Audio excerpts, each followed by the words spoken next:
Mon Dieu! Ah ah!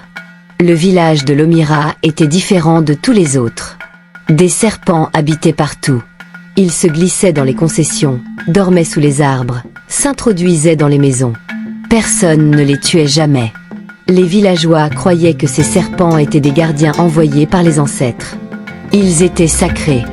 Si quelqu'un tuait un serpent par accident, toute la communauté organisait des funérailles. On pleurait, on priait, et on enterrait le serpent comme un membre de la famille. Mais tuer un serpent intentionnellement, et encore pire, le faire en tant qu'étranger, c'était la plus grande abomination possible. Un mercredi après-midi, alors que le soleil brillait encore et que la poussière rouge du chemin collait à ses sandales, Lucas ramena Emma au village pour la première fois. Il marchait devant, sûr de lui, content de montrer d'où il venait, tandis qu'Emma, pleine de curiosité, inspectait son nouvel environnement. Elle venait d'un endroit où les règles étaient simples, où un serpent n'était qu'une menace à éliminer sans réfléchir, sans question, sans symbole. Là-bas, on frappait, on tuait et on continuait son chemin. Emma avait été élevée avec cette idée évidente, presque instinctive. Lucas, quant à lui, avait grandi ici, entre les arbres, les sentiers et les histoires racontées le soir. Mais depuis longtemps, il vivait en ville. Il avait étudié, travaillé, appris à penser rapidement, à parler haut et à oublier lentement. Les traditions s'étaient évanouies comme un vieux souvenir flou. Il savait qu'elles existaient, mais il ne les ressentait plus en lui. De plus, il avait négligé un détail essentiel, un point simple mais grave. Il ne prévint même pas Emma au sujet des serpents. Pour lui, c'était juste un détail du passé. À leur arrivée devant la maison familiale, les parents de Lucas accueillent Emma avec chaleur, sans méfiance, sans froideur. Sa mère est apparue immédiatement, le visage rayonnant, le sourire sincère. Elle prend Emma par la main, l'invita à entrer, lui parla doucement, puis s'en alla préparer son plat préféré, celui réservé aux invités spéciaux. Pendant ce temps, le père de Lucas s'assit avec eux, posa des questions simples, demanda d'où elle venait, ce qu'elle aimait manger, et comment s'était déroulé le voyage. Il souriait, plaisantait, riait même. L'atmosphère était légère et presque festive. Emma commença à se détendre. Elle mangea, remercia, répondit, observe. Elle se sentit à l'aise, comme si elle avait toujours été là. Elle regardait ces gens et se disait en silence que leurs parents semblaient aimables, honnêtes, ouverts et respectueux. Elle se dit alors sans hésitation, avec une confiance tranquille, ces gens vont faire de bons beaux-parents. Elle ignorait qu'un simple oubli, une seule phrase non prononcée, allait bientôt transformer cette première impression en un souvenir lourd, impossible à effacer.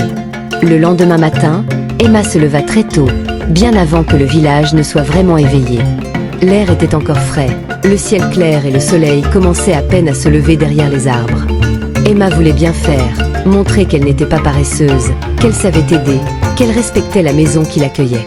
Elle prit donc un vieux balai appuyé contre le mur et commença à nettoyer la cour lentement. En soulevant les feuilles, la poussière et les petites branches, elle se sent utile, presque fière de participer.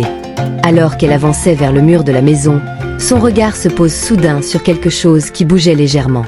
Son cœur se serra un instant. Puis elle distingue un gros serpent marron, épais et long, tranquille près du mur, immobile, comme s'il dormait. Emma se figea un instant, puis tout ce qu'elle avait appris ailleurs lui revint à l'esprit. Chez elle, un serpent n'était jamais un symbole, jamais une histoire. C'était toujours un danger, un risque, quelque chose à supprimer avant qu'il ne frappe. Sans réfléchir, sans alerter, sans chercher à comprendre, elle attrapa la machette laissée contre le mur. Un geste rapide, presque instinctif. Ses mains tremblaient légèrement, mais sa décision était déjà prise. Elle leva la machette et frappa de toutes ses forces une unique fois, puis une seconde pour être sûre. Le serpent se débattit à peine avant de s'immobiliser complètement. Le silence tombe lourdement dans la cour. Emma regardait le corps du serpent étendu sur le sol. Son souffle était rapide, mais au fond d'elle, elle se sentait fièrement. Soulagée même, elle pense faire ce qui était juste, avoir protégé la maison. Elle redressa les épaules et cria d'une voix forte, presque joyeuse. « Lucas, maman, venez voir ce que j'ai abattu. » La mère de Lucas sortit la première, en s'essuyant les mains sur son pagne, prête à remercier Emma pour le ménage. Mais dès qu'elle aperçut le serpent mort, son visage changea. Toute la couleur quitta sa peau, ses yeux s'agrandirent, ses jambes commencèrent à trembler. Elle porte une main à sa poitrine, comme si elle manquait d'air. Elle ne disait rien, aucun son ne sortait de sa bouche. À ce moment-là, une femme du village passe devant la cour. Elle s'arrêta net, regarda le sol, reconnut le serpent, leva les bras au ciel et se mit à crier d'une voix qui brisa le calme matinal. « Abomination! Une étrangère a tué notre gardien !» Et ce cri réveilla tout le village. Les crises se propagent comme un feu attisé par le vent. En quelques minutes, tout le village était en émoi. Des hommes quittèrent les champs en abandonnant leurs outils. Des femmes sortent du marché, leurs paniers laissés derrière. Des enfants coururent derrière les adultes, tous se dirigeant vers la cour, attirés par la rumeur et par la peur. Lorsqu'ils aperçurent le serpent mort sur la terre, un silence pesant s'installa. Un silence rempli d'incrédulité et de choc. Les anciens arrivèrent lentement, gravement. Ils formèrent un cercle autour du serpent. Personne ne parlait. Leur regard se fixait sur le corps sans vie, comme s'ils cherchaient à lire un message invisible. Puis doyen Renaud, le plus vieux d'entre eux, s'avança. Son dos était courbé par l'âge, et ses cheveux étaient aussi blancs que de la neige. Il leva les yeux vers Emma, non pas avec colère, mais avec une profonde tristesse. Il prend lentement la tête une fois, puis une deuxième fois, comme quelqu'un qui sait déjà que le mal a été fait et qu'il n'est plus possible de revenir en arrière. À ce moment-là, Lucas avança précipitamment, la voix tremblante. Il expliqua qu'Emma ne savait pas, qu'elle venait d'ailleurs, qu'elle n'avait pas connu les traditions. Il parle d'ignorance, de malentendu, d'erreur. Il précise qu'elle avait agi sans mauvaise intention, qu'elle souhaitait simplement aider et protéger la maison. Mais ces mots tombent dans le vide. Les anciens restaient silencieux, leurs visages fermés, car pour eux, ce qui avait été fait dépassait les explications humaines. Après un long moment, doyen Renaud prend la parole d'une voix lente et grave. Il dit que le verdict était clair, que le serpent n'était pas un simple animal, qu'il était un gardien ancien du village, lié aux esprits et aux ancêtres, et que sa mort ne pouvait pas rester sans conséquence. La décision tombe alors lourde comme la pierre. Emma devait être retenue, surveillée, en attendant le jugement des dieux. Un murmure parcourut la foule, mêlé de peur et de résignation. Le soir venu, quand la nuit devenait sombre et que les torchers furent allumés, le grand prêtre sortit du sanctuaire, vêtu de ses habitudes rituelles. Son visage était grave, sa voix ferme et sans hésitation. Il déclare devant tous, « Les dieux demandent un sacrifice. Si cela n'était pas fait, la sécheresse serait, puis la maladie, et enfin la mort s'abattrait sur le village. » Et personne ne douta de ces paroles. Lucas était dévasté intérieurement. Son esprit était en tourmente et son cœur battait si fort qu'il semblait sur le point de se briser. Il passe la journée à fournisseur, courant d'un ancien à l'autre. La voix éraillée, les yeux rouges de larmes. Il propose de l'argent, beaucoup d'argent. Il parle de rites de purification, de cérémonies spéciales. Il promet un enterrement digne pour le serpent avec des prières, des offrandes et le respect dû à un gardien. Mais rien, absolument rien, ne fit changer la décision prise. Les visages restaient impassibles, les réponses brèves, comme si tout avait déjà été scellé. Au fur et à mesure que la nuit avançait, la peur grandissait en lui. Il scrutait le ciel obscur, les étoiles silencieuses, en réalisant que le temps jouait contre eux. Emma était enfermée, seule, terrifiée, attendant un sort qu'elle ne comprenait toujours pas vraiment. Lucas se sentit alors déterminé à ne plus rester immobile. Se rendre serait la perdre, et il savait qu'il ne se le pardonnerait jamais. Cette nuit-là, tandis que le village dormait profondément, épuisé par les événements de la journée, Lucas prit son courage à deux mains. Son cœur battait avec force dans sa poitrine. Chaque pas lui semblait trop résonnant.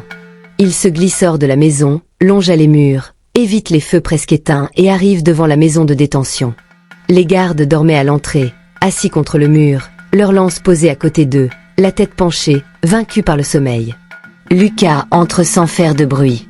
L'intérieur était sombre, l'air chargé de tension. Emma était allongée sur le sol. Quand elle sent une présence, elle ouvre les yeux. Leurs salutations se croisèrent, et à cet instant, aucun mot n'était nécessaire. Tout était compris, la peur, l'amour, l'urgence. Il lui tendit la main, elle se leva et ensemble ils s'échappèrent dans la nuit. Ils s'enfuirent à travers les champs, les pieds glissant sur la terre humide, le souffle court, empruntant des sentiers étroits, entraînant les maisons, se cachant au moindre bruit.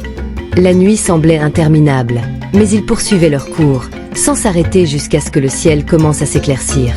À l'aube, exténués et couverts de poussière, le cœur encore battant, ils atteignirent enfin la route menant à la ville. Derrière eux, le village dormait encore, ignorant que son destin venait de basculer. Au matin, lorsque le soleil se leva sur le village, un cri brisa le calme ambiant.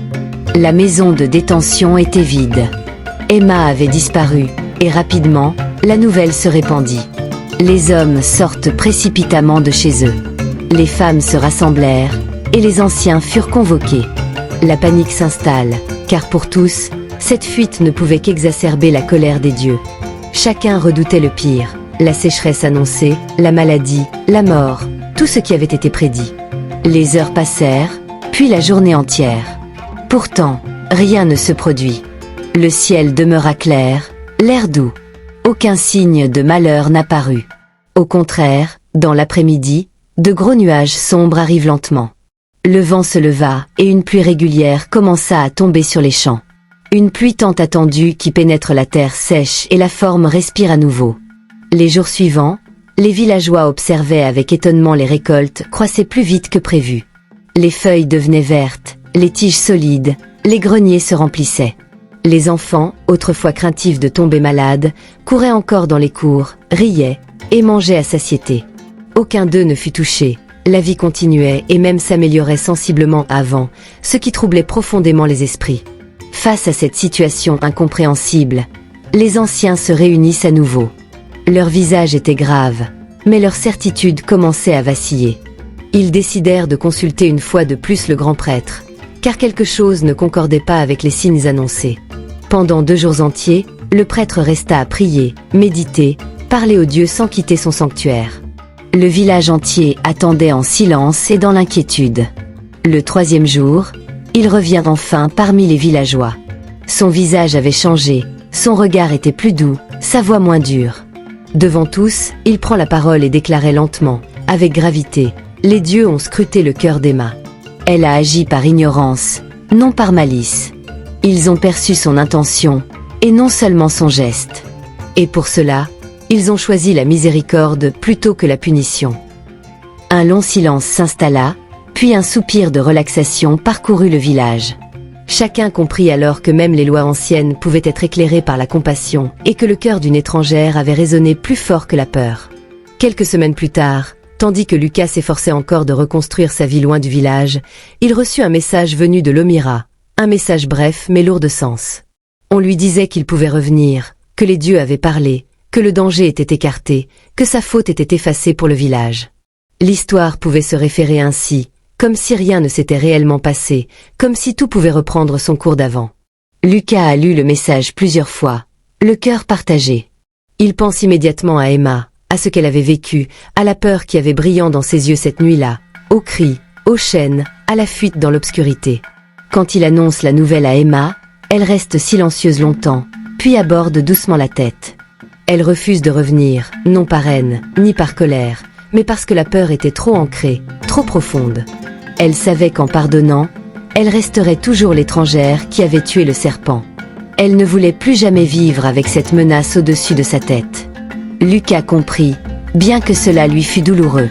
Il retourne donc seul à l'Omira.